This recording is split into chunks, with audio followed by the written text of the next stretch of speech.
Nonprofit CEOs are constantly making consequential decisions, often under pressure or in isolation. I'm Adam Jeske, the Nonprofit CEO Advisor, and this is the Nonprofit CEO Podcast, where CEOs talk about the decisions they carry. Today, our guest is Curtis Chang, Founding Executive Director of Good Faith. Curtis, welcome to the show. Glad to be here. Thanks for having me. So, for those who are not familiar, can you share a little bit about Good Faith? Good Faith is a nonprofit. We're a 501c3 founded about 6 years ago. And it is a nonprofit that produces content. So we're a content producer that seeks to equip Christians to engage with the wider world in ways that are faithful and healthy and good for both them and the world. And you're the founding director, so you've been there through these years. I imagine that you have needed to make a number of consequential decisions during that time. Is there one that comes to mind that might be illustrative of how you make decisions, or was a particularly thorny decision to navigate?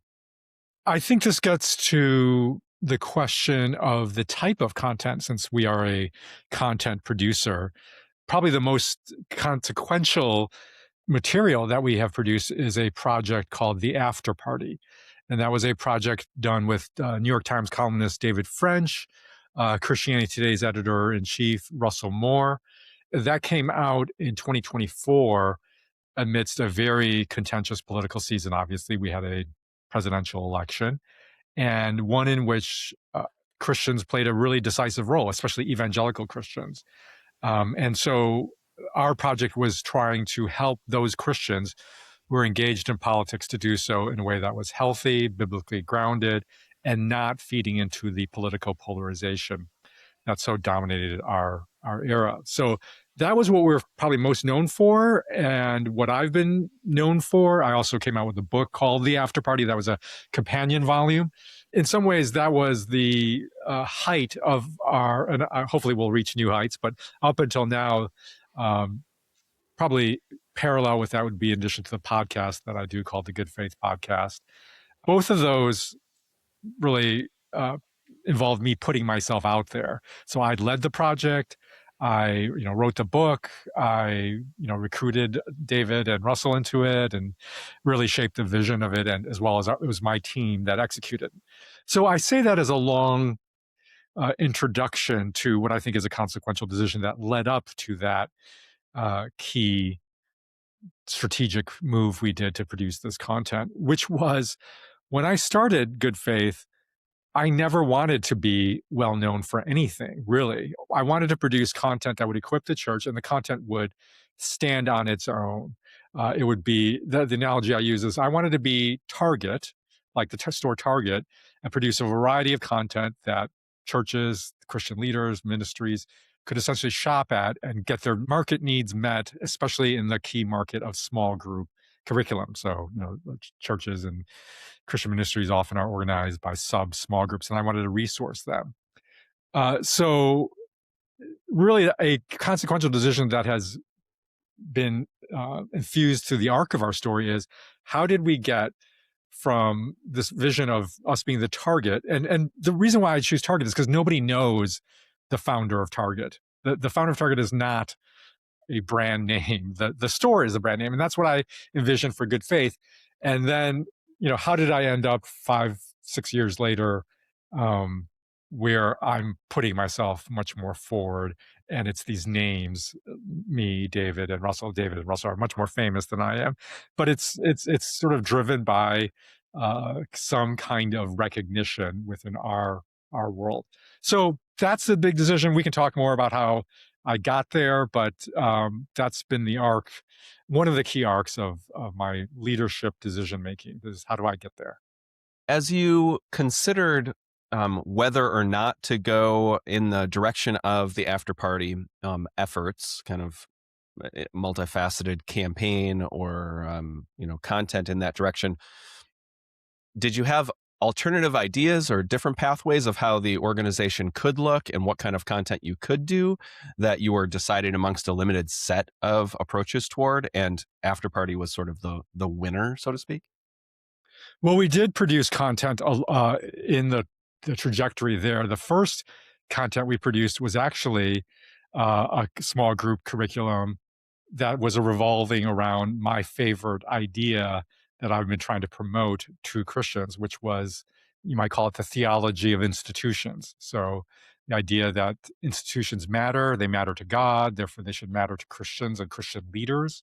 It was giving, especially, a framework, I think, for some folks in your audience who may identify with faith, who haven't really connected deeply with their leadership of an organization and their faith life. Like, how do the two meet? I mean, I'm talking about especially people of faith who are leading organizations that are secular in nature, Hmm. right? So, how do you ascribe faith values to an institution, especially, say, a secular institution that you're leading? So, I came out with that in March 2020 was when we were finished and ready to produce it.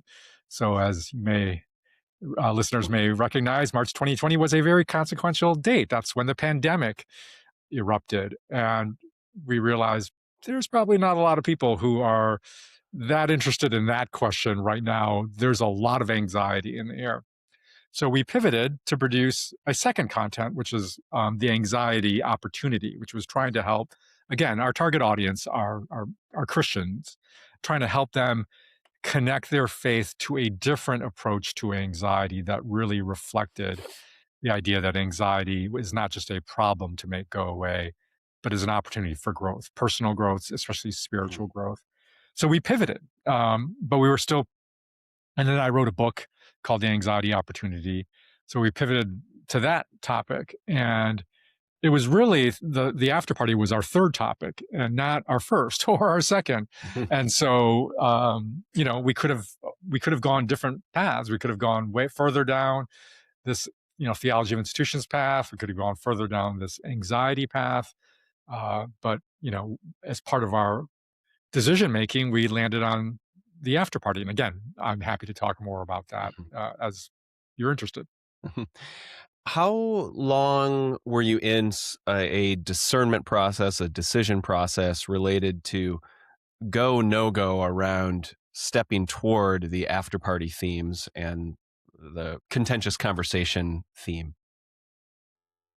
It's really hard for me to reconstruct a very linear decision making path. And that, I think, is probably true in a lot of cases where your nonprofit is a startup, because in that case, a lot of this is in the minds of the founder. And there's not a paper trail of strategy group meetings, consulting work, committees, and so forth. It really resides in the mind of the founder, so it's hard to reconstruct very linearly that path. But I would say some of the key factors were just, again, assessing the need out there. Just like, we pivoted from theology of institutions to anxiety because of a clear pressing need. It was apparent that there was a pressing need to deal with political polarization among the church, and that market need was really a gaping hole. Starting from 2016, our national elections have been beset with very toxic polarization. I mean, you could say before 2016, but that's really when it was like a watershed. And the church was not equipped to deal with that. Most pastors, leaders of churches, they don't have a degree in political science. That's not why they got into leading the type of organization they lead, called the church. And so they were very unequipped, and most of them, dealt with it by just ignoring the topic. And by ignoring the topic, the problem, of course, just metastasized, such that in 2020 we had an even more intense polarization among Christians, and still no real content out there to help pastors, church leaders deal with this. Now, in 2016, you could be forgiven as a church leader or a content producer to have not sort of produce something to meet that particular topic. A lot of people didn't see it coming in 2016. But 2020, there's no excuse. We knew it was coming, Hmm. and still there was no really nationally recognized, trusted content for churches to adopt in a broad and serious way. So as we entered 2024, and again, we started in 2020, so we had 4 years to just kind of evolve and find our way to this. But as 2024 loomed, probably starting in 2023, beginning 2023 or the end of 2022, it just became apparent this was a gaping hole. It wasn't one we intended to meet starting out, but we really needed to pivot in that direction because there hadn't been any effort like this in the previous two political seasons around elections, and there wasn't anything that we could see coming over the horizon. So it was a matter of need, and it was still it was very clear to us it was still very much aligned with our mission, and that of course is a key sort of framework you have to adopt when you're evolving and pivoting is how do you make these pivots still true to your mission. But given our mission is really at the intersection of faith and the public life, it was clear, well, this is dead on in our mission, and so we needed to pivot in that direction. Hmm. And as you look back at the decision making process specifically about whether to step into this multifaceted after party effort, kind of making that central to the work of good faith at that time. As you think about that decision making process, are you happy with how you made that decision? Are there things that you would have changed about that decision? I don't think so. It was the right decision at the time. It's the right decision looking back. And I know one of the topics or a topic that perhaps you especially want to explore is this idea of nonprofit leaders that are structurally isolated. And I think, especially as a founder, you have to really wrestle with that because, again, where the organization goes really is a lot, what you decide, what's happening in your head. And Right. even the small team I had were clearly, you know, it, we talked, especially the guy named Chris Carter who helped me found it. We were in pretty regular conversation, and he was a important sounding board. But the reality is, the decision was mine to make. And one way I arrived at, um, or another way I arrived at this pivot, in addition to the market need, was just assessing what were our relationships. Who did we have key relationships with? And because I have been, 30-year friends with David French, and we were just part of the same fantasy baseball league for Right. 25 years. We've just been good friends. It was clear like he's neck deep, of course, in the world of Hmm. politics as a key, I would say one of the most important columnists writing today, and certainly for the New York Times. You're when you're deciding where to pivot to, you're also assessing who are my relationships that I can call Hmm. on in making this pivot. And David was a key one, and with David opened up with Russell Moore and more and more. So that was a probably another key factor in the algorithm, so to speak. Yeah. And then going to impact rather than decision process, how do you evaluate how the process went, how this effort, this initiative went? Uh, Speaking of the after party. Well, I guess, yeah, I sense two questions in what you're saying. There's evaluation of the decision making process and evaluation of the impact, I think is what you're getting at for both. On the impact evaluation, it's simple. We hired a impact measurement sort of outfit with a key researcher, two key researchers, Hari Han, who is probably one of the most, nation's most leading experts on political polarization and faith. I just happened to get, this is again the important of relationships. I just happened to meet her at a conference and she sat down next to me. I think she wanted to meet me because she had heard about this project and it was right up her research alley. And as I cultivated that relationship, it became apparent to me, wow, you could really help me in this impact measurement because that's her field. And so we ended up working with Johns Hopkins, her sort of an institute of Mhm. hers there, and a key researcher that was under her to measure impact. And it was a rigorous impact measurement, and it showed we really moved the meter Mhm. in terms of changing people's beliefs, attitudes, capacities, and so that was clear, and I think there's a evident strategy for it. In terms of evaluating the decision making process, I don't think I really did. I mean, when you're a Mhm. startup, you're just moving so fast, and we're still moving fast even after that period, that there's just not a lot of time to stop Yeah. and say, "Oh, well, let me do a forensic analysis of that Mhm. decision-making process." And the reality is that would just mean me going in my head and trying to retrace how I got there because again, in a founder-led nonprofit, that's the decision-making process. It resides there. And if I'm tracking rightly, there was this season focused on, I think you said organizational theology. And then there was a season where with the anxiety opportunity and that book, that project, that course, and then the after party focus. Where is good faith sitting right now? What is the focus now, or what's on the horizon? Where we're sitting right now is we're still promoting the after party curriculum. Mhm. It's not something that is just for a presidential election year. In fact, we think it's actually better for people to work with this curriculum. And it's a multifaceted curriculum. It centers around a video course for church small groups, but we've got the book, we've got even a worship album that helps Christians integrate some of these key ideas in song also. Mhm. So it's a multi and it has a lot of legs, and we feel like uh, in some ways it's best to actually wrestle with these issues of politics and faith outside the very intense pressure and pressure cooker of a election season. So we're still promoting it. It's still growing in adoption.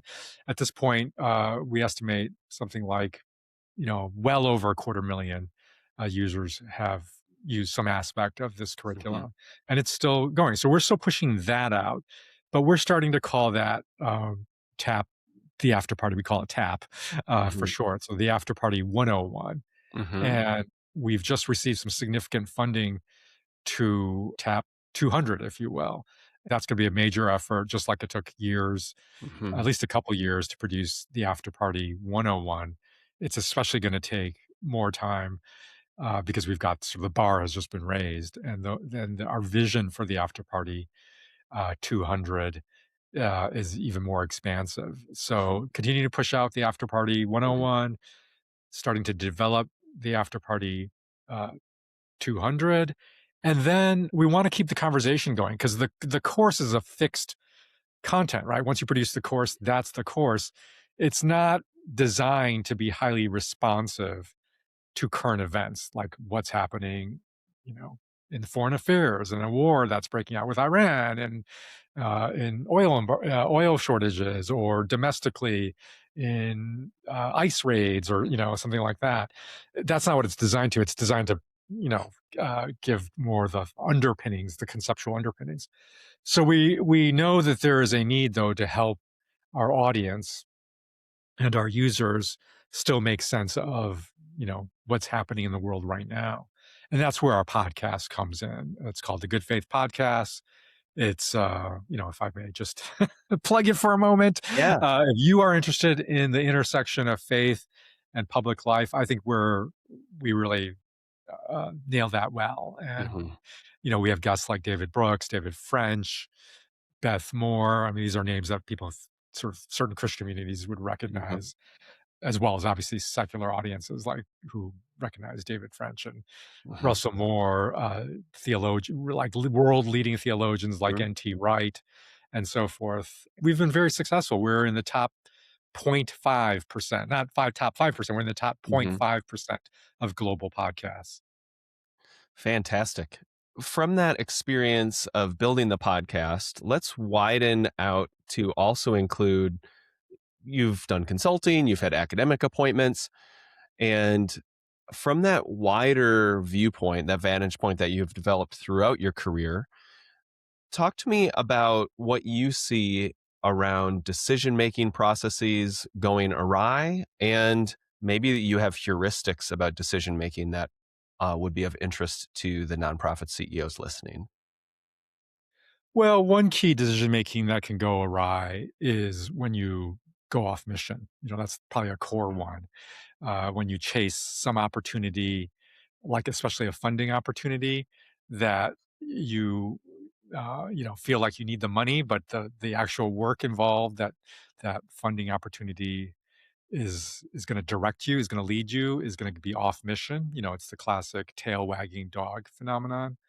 um, I don't feel like we succumb to that in good faith. I have seen that in my work as a consultant. So just for listeners, before this work with good faith, I founded and led a consulting firm that serves nonprofit organizations, and that's been in existence for 15 years now, and I've served hundreds and hundreds of nonprofits. And that is one that you often see when you're doing, say, a strategic planning project. You often see, wow, we're drifting here, or people can't actually even articulate what the mission is. And that I would say is especially vulnerable flaw probably for larger organizations and longer, more institutionalized foundations. I think founder-led or startup organizations, or just organizations that still have the founder there, they can still do that. They can still fall prey to that, but they're less liable to do that Hmm. because you've got the founder with that founder DNA that kind of acts as a check on drift. But it can still happen. And so I would say that is one real flaw in decision making that can happen. I think another one would probably be something like you have lost efficacy because you haven't pivoted enough. Right. So the first flaw is you're pivoting too much and in a off mission way. And then the other would be, again, this is especially a danger of more institutionalized foundations where you just get in a rut and you're just like doing what you've always been doing because you've got funding. Again, funding is a key driver here in terms of nonprofit CEOs because they're constantly having to seek funding. And so where you've got funding patterns that keep you in a rut of, say, we just keep churning it out because that's what our contract for our government contracts has us doing. And so you're not pivoting enough. You're just too stuck and not responding to changing, you know, again, what quote unquote market, realities for a nonprofit. Yeah. What parts of leading a nonprofit in your personal experience, as well as seeing inside other organizations, what parts of the nonprofit CEO role tend to be magnets for difficult decisions? Well, Ooh. all of them. I mean, you're the CEO, you're the top, final decision maker, as you should be. President Obama once had this quote that said, "I don't ever have any easy decisions because if it was an easy decision, it would have been made already by Mhm. people sort of underneath me. I only get the tough decisions." Now, obviously, no CEO has to make the kind of tough decisions that a president does, but you have your version of that, your analogy to that, where what filters up in terms of specific decision making are the tough ones, are the hard ones, are the ones that always involve some cost and some painful trade offs. I would say that is something another just reality of any CEO role, nonprofit or for profit, is you have to first of all not be a people pleaser because it's the tough decisions that arise for you. They're invariably going to be decisions that incur costs, incur some Mhm. Yeah. pain for the organization, which means specific people are going to be put in sort of some pain because their programs are going to get cut. They're going to get cut. You know, emphasis are going to be in a different area. You can't be a people pleaser because you're going to be inflicting pain somewhere, and you can't be pain avoidant yourself because it's going to be painful for you as the leader of the organization to make these kinds of hard calls. When I consult with organizations, when I'm in that still stage of whether to discern whether I should take this project or not, that's a key question I ask of the nonprofit CEO is what is your pain tolerance? Because you have to have some meaningful degree of that if a strategic planning project is going to work. And that's often what I'm brought in to do is strategic planning work because a good strategic plan has to inflict pain because it means, because a good strategy says you're going to do this, but not that. You're going to stop doing that, or you're not going to go down that road because that you can't if you're going to go down this road. And those are painful decisions. Yeah, people hate prioritization. People hate deciding what they will not do. It Yeah. is loss aversion, like writ large. Step back to the your book and thinking around the anxiety opportunity and how mental health works itself out or manifests itself in the life of leaders in the nonprofit sector. Um, Talk to me about that. That's an interesting crossover that I've not had anyone raise on the podcast thus far? I also, in my other hat, leading the consulting firm, lead a year-long training program for emerging leaders, for leaders who are poised to make the leap to be a CEO, but aren't there yet. One of our key themes is, what is a great manager? Like, what is your vision of a great manager? And one of our sessions that we do in this year-long cohort is one that I haven't seen done in any management training program that I've seen. It may exist, I just haven't come across it. And almost every leader who goes to our program hasn't ever encountered it. And that's called a great manager manages anxiety. Hmm. Um, and so why do we do that? Well, it's because anxiety is about loss. You just said that loss aversion, right, is what leads us to anxiety because we get anxious when there is some impending loss that happens. So for a CEO, it's like, okay, if I go down there, we're going to lose funding, or we're going to lose some part of our organization that we're going to lose their good feelings towards us. Mhm. There's loss everywhere. Again, because if you're leading well, you're incurring losses, and so but loss produces anxiety. That's what anxiety is the fear of a future loss. Mhm. And so the higher you rise in leadership up to the CEO role, you are incurring more and more loss, like we said, and therefore you are incurring more and more anxiety. You're incurring anxiety personally because you're creating loss, and some of that loss is going to be borne by you in terms of people liking you or you not doing something you really wanted to do, but isn't mission aligned. So you're going to be incurring loss, and people below you are going to be experiencing loss. And so you're going to be experiencing your own anxiety, and the rest of the organization is going to be experiencing anxiety. There's going to be personal anxiety. There's going to be system anxiety, like when a whole system is sort of wrapped in anxious patterns and culture. That's a real thing. Like organizational culture can be an anxious culture. To be a great manager, including a great CEO that's managing the whole organization, you need to learn how to manage anxiety, both for yourself, in you, and also in your organization. Mhm. What's the opposite of anxiety? The common answer is peace or serenity. I don't think I mean, there's some truth to that, but that's not really the opposite of anxiety, I would say, of anxiety, because if anxiety is incurred by the presence of some future loss you fear, serenity is simply just that that loss doesn't exist. And very rarely are we ever in a situation in our organizational life or frankly, in our personal life where the prospect of loss doesn't exist. So it's commonly assumed peace, or calm is the Yeah. opposite of anxiety. I don't actually think that's true. I think the opposite of anxiety is holding.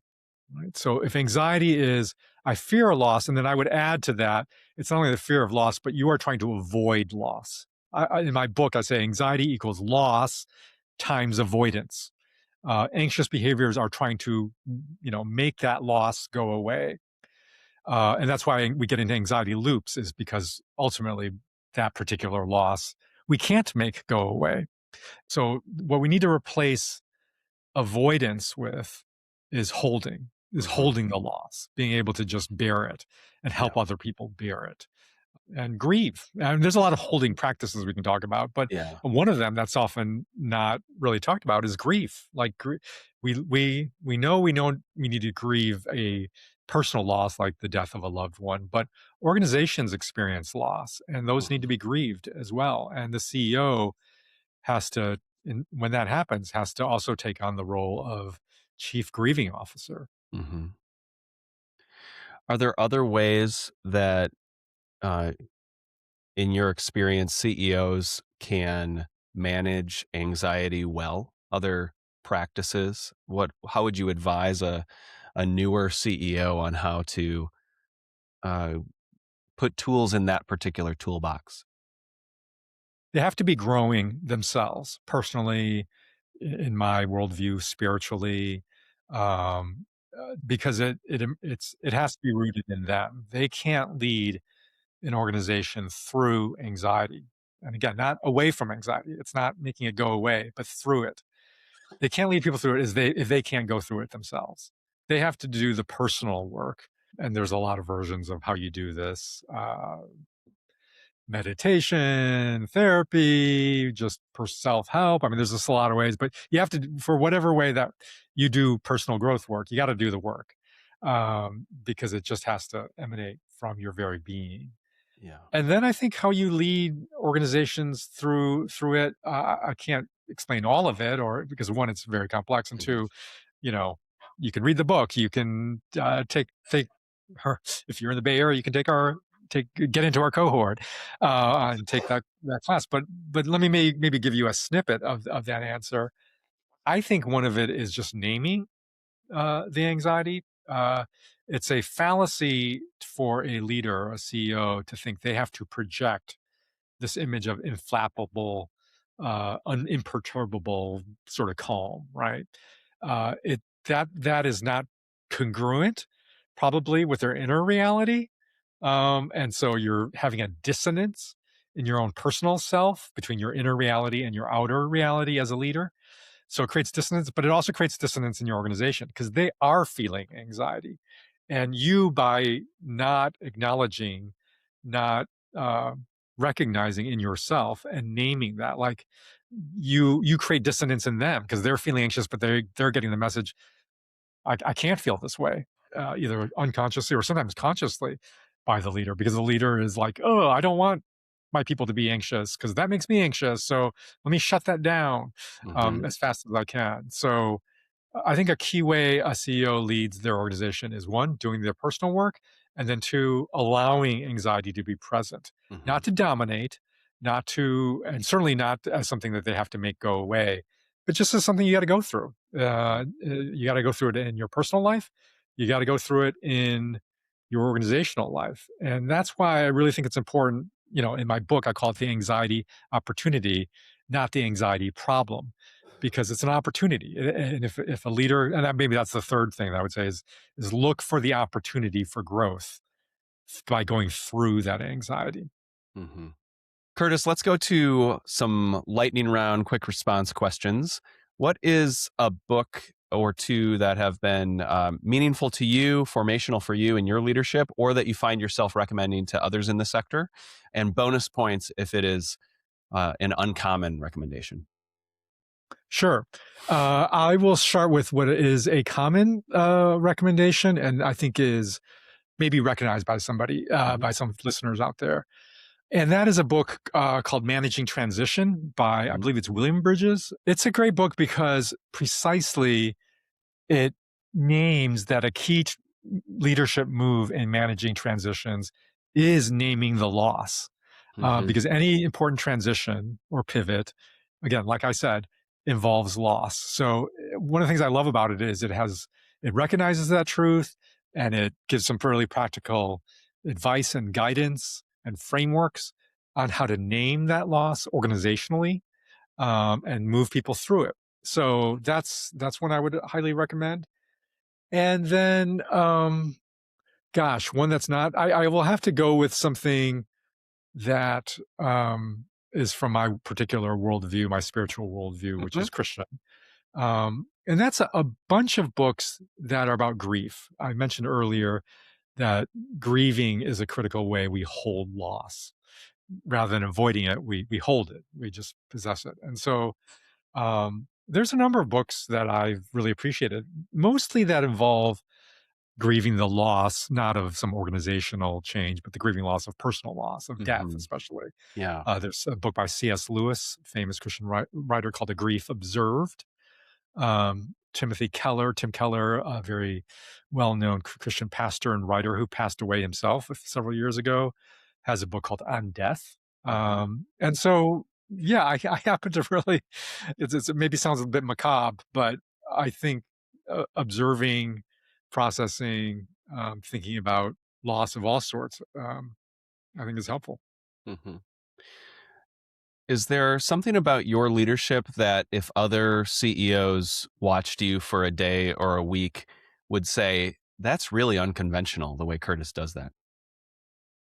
I would not presume that I have something unique or distinctive to offer all the great leaders out there. So I think that would be that I try as much as possible to connect the work that somebody is doing for under me in my organization, or a work that I'm inviting them to do, or sometimes telling them to do. But mostly I try to invite them to it.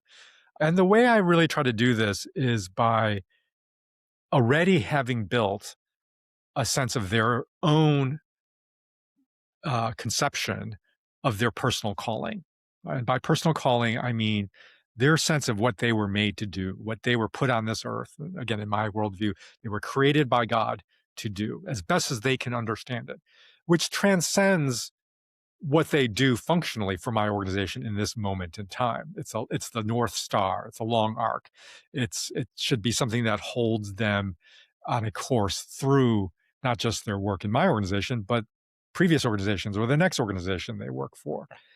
And I try as much as possible not to lead people as like functional tools or widgets for Mhm. me to feed into my organization in a mechanistic way to churn out the input I do.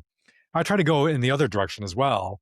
And that you have to do that. You have to like align people's work with what the organization needs. I'm not saying you don't do that, but I also try to, in addition to that work, which is just common and any leader is Mhm. wired and incentivized to do, is to go from this person to how they meet organization needs.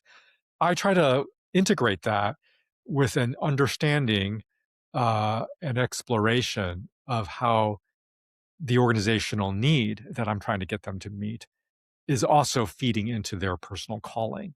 And that's, how is this, you taking on this project, going to actually further your sense of calling as, say, somebody that can build community, right? Right. You've all of your work, your previous job, and what you tell me you really love about your current role is you are a community builder. So how can I, first of all, direct them to an organizational need that is about that, and then articulate that and intensify that, surface that even more, so that they're really understanding this next role, not as, well, I got to do it because Curtis tells me to do it or the Mhm. organization needs me to do it, but really as something that connects deeply to their own long-term sense of why they're in the world.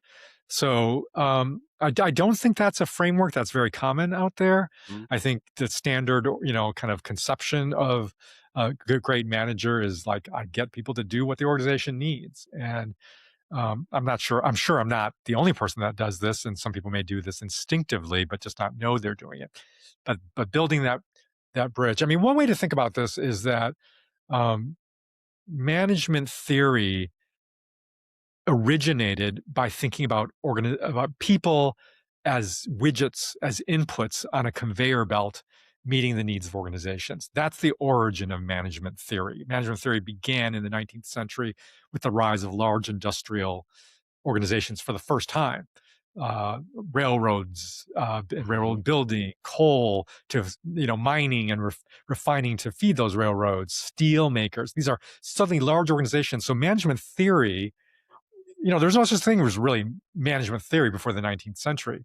It grew out of industrialization, and people may recognize the name Frederick Taylor, who Mhm. is the father of modern management theory. And he's famous for the stopwatch that's Yeah. trying to measure the shortest amount of time a worker needs to do to lay that widget down.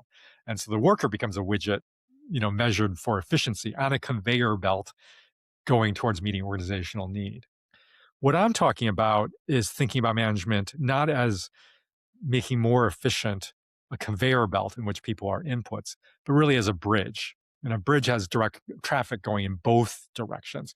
So it's not just the person as a sort of somebody on a car, if you will, or walking to feed and meet an organizational need on the other Mhm. side, personal calling on one end, organizational need on the other. The traffic doesn't just go in that direction. A bridge, the beauty of a bridge is it facilitates traffic in both directions.